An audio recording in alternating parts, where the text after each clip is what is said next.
Alors moi je vis dans un environnement très rural aussi, avec des politiques de désertification, etc.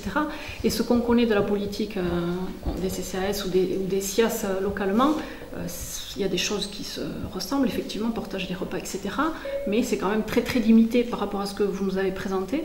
Donc je me demandais, est-ce que c'est du fait de la disparition du département, une répartition de la compétence qui repose plus du coup sur les intercos que sur la collectivité de Corse, ou est-ce que c'est une spécificité de cette communauté de communes avec un attachement visiblement très fort à ces questions-là? En fait, l'organisation de cette journée, c'était de permettre aux élus du Pays Basque de venir en Corse, visiter des intercos pour essayer de voir un petit peu comment fonctionne la collectivité, les intercos de Corse, les mairies, dans le but pour leur permettre d'adapter à leur territoire des politiques publiques plus pertinentes. Nous avons avec le Pays Basque des relations qui sont très étroites, très liées depuis des années, et ces échanges nous permettent à chacun de s'enrichir, que ce soit sur le plan, aujourd'hui c'est plus institutionnel, mais ça peut être aussi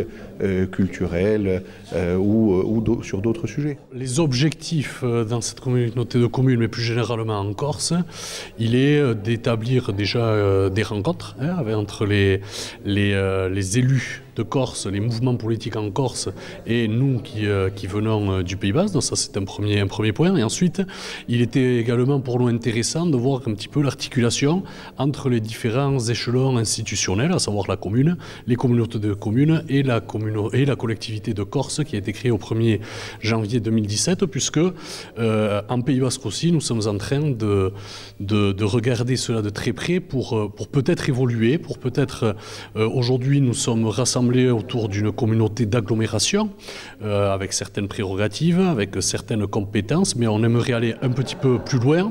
Alors cette présentation, effectivement, il y avait pour moi 2 points qui sont ressortis. C'est celui de la dynamique autour de l'action sociale qu'il y a sur cette communauté de communes au travers de son CIAS notamment, et également la volonté de maintenir une dynamique sur l'ensemble des villages et des communes qui la composent.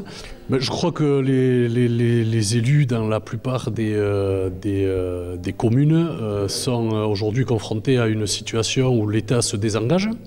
Et face à ce désengagement, les populations qui sont le plus en souffrance, c'est celles qui en pallient le plus. Et nous, en tant qu'élus, nous sommes souvent aux premières loges de cette souffrance. Et face à cette souffrance, nous essayons tout simplement d'apporter des solutions dans le domaine de compétences qui est le nôtre. Aujourd'hui, l'occasion de présenter la communauté de communes à ces élus basques, qu'est-ce que ça permet à la communauté de communes? Quels sont les objectifs? Alors déjà, ça redéfinit nos objectifs, on refait un point et je dirais que le fait de l'expliquer aux autres nous permet de nous redynamiser et de montrer combien notre communauté est active et dynamique. Les points qui, moi, me tiennent à cœur sont évidemment le social, pour venir en aide aux populations les plus précaires, les plus fragiles, pour rompre aussi avec l'invisibilité sociale de certains de nos concitoyens et montrer combien l'outil social est important au cœur d'une communauté.